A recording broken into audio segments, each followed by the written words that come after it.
उत्सव देखिए भरी लोचन, सोई कुछ करहूँ मदन मद मोचन। काम जारी रति कहूँ बरु दीना, कृपा सिंधु यह अति भल कीना। सासत करी पुनि करहि पसाऊ, नाथ प्रभु न कर सहज सुभाऊ। पार्वती तप कीन अपारा, करहु तासु अब अंगीकारा। सुनि विधि विनय समुझि प्रभु बानी, ऐसे ही हो का सुख माने। तब देवन दुभी बजाई, बरसी सुमन जय जय सुर साई। अवसर जाने सप्त ऋषि आए, तुरत ही विधि गिरी भवन पठाए।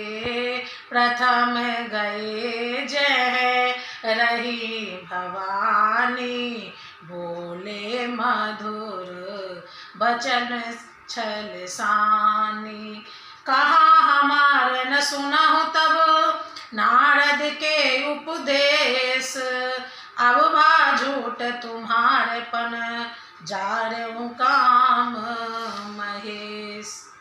हे कामदेव के मद को चूर करने वाले, आप ऐसा कुछ कीजिए जिससे सब लोग इस उत्सव को नेत्र भरकर देखें।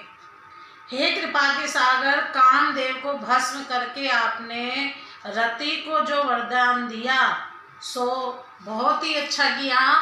हे नाथ, श्रेष्ठ स्वामियों का यह सहज स्वभाव ही है कि वे पहले दंड देकर फिर कृपा किया करते हैं। पार्वती ने अपार तप किया है, अब उन्हें अंगीकार कीजिए। ब्रह्मा जी की प्रार्थना सुनकर और प्रभु श्री रामचंद्र जी के वचनों को याद करके शिव जी ने प्रसन्नता पूर्वक कहा, ऐसा ही हो।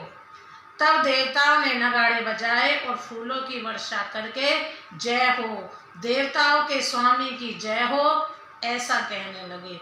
उचित अवसर जानकर सप्तऋषि आए और ब्रह्मा जी ने तुरंत ही उन्हें हिमाचल के घर भेज दिया। वे पहले वहां गए जहां पार्वती जी थी और उनसे छल से भरे मीठे विनोद युक्त आनंद पहुंचाने वाले वचन बोले। नारद जी के उपदेश से तुमने उस समय हमारी बात नहीं सुनी, अब तो तुम्हारा प्रण झूठा हो गया, क्योंकि कामदेव जी ने काम को ही भस्म कर डाला। जय श्री राम। सुनि बोली मुस्काई भवानी, उचित कहूँ मुनि वर विज्ञानी। तुमरे जान काम अब जारा, अब लगी सांबो रहे सबिकारा।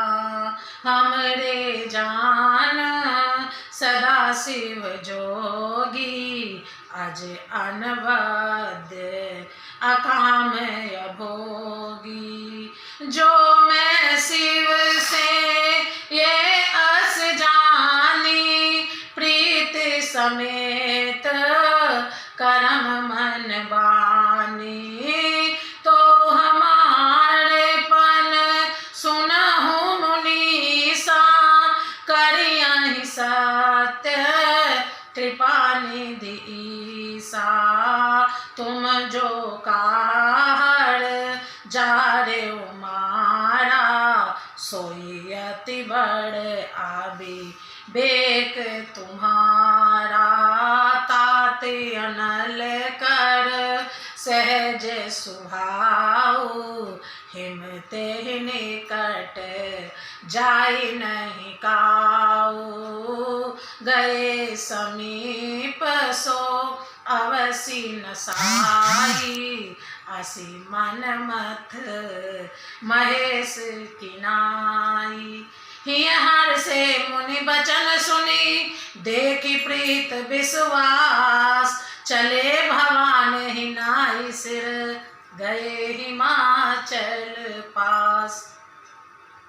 यह सुनकर पार्वती जी मुस्कुराकर बोली, हे विज्ञानी मुनिवरों, आपने उचित ही कहा। आपकी समझ में शिव जी ने कामदेव को अब जलाया है।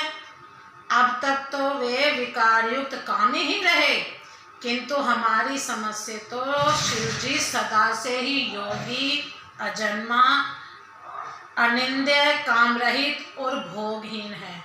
और यदि मैंने शिव जी को ऐसा समझकर ही मन, वचन और कर्म से प्रेम सहित उनकी सेवा की है, तो हे मुनीश्वरों सुनिए, वे कृपा निधान भगवान मेरी प्रतिज्ञा को सत्य करेंगे।